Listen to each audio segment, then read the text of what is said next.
Now you mentioned the Undertaker being your favorite, but I love learning about other favorites. Like, who were some of the other ones who either inspired you or that you were just such a big fan of watching when you were younger? Definitely Owen Hart. Oh, great. I've always thought that Owen Hart was technically sound, but also one of the greatest heels.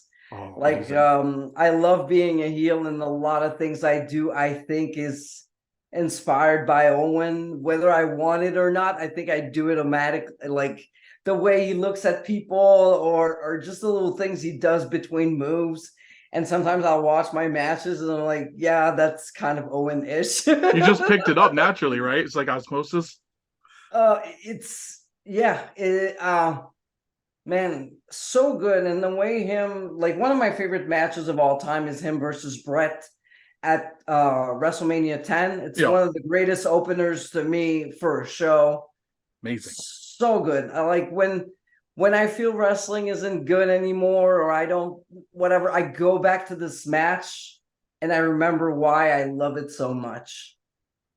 I love that, and that's definitely a theme that we'll probably touch on later. Is there's I've talked to a lot of people, and it varies. It's inevitable that your love for wrestling is going to change when you're in it. When it Mm-hmm. becomes, when it could be your livelihood, when it becomes your day to day, when it becomes your week to week. Like, it's going to change no matter what when it becomes that important and when there's ups and downs. But it's good that you're able to look back and remind yourself of that, because some people can't, unfortunately. Some people, they get so bitter that it's hard for them to ever Mm-hmm. find that love again. So it's cool that you can. That's why, like, when it's always like, because when you get into this business like for so long, the first thing people are going to say, if you don't like something, or you said, this is not good or whatever, they say, you're bitter. I'm like, absolutely not. Like, you really don't know me to say that. Because yeah, I love wrestling so much, I still watch it. I'll watch like today's wrestling, I'll go back to watch some older stuff. I remember I've watched everything from the Von Erichs for a while. Like, I was watching all their old shows from the Sportatorium, and all that stuff. Like, I love going back and watching, like, even like old Memphis tapes.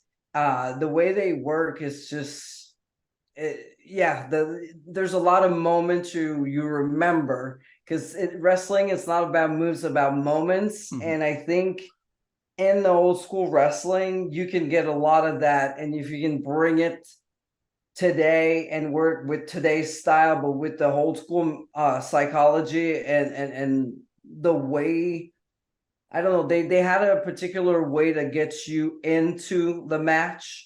And I really, really love that. So yeah, I always study wrestling from the past, from today. And yeah, basically, and as you say, things, the more you get involved wrestling, things change. Like, I've never noticed, probably when I was a kid, how much Jake Roberts was good. Mhm. And then looking back now as a wrestler, you see the psychology, you see the promos, you see the way he looks at the camera, the little details, and or Roddy Piper. Yeah. And then you understand, okay, he's the one that made Hulkamania. I didn't see that when I was a kid. Now I understand it. There's no Roddy, there's probably no Hulkamania.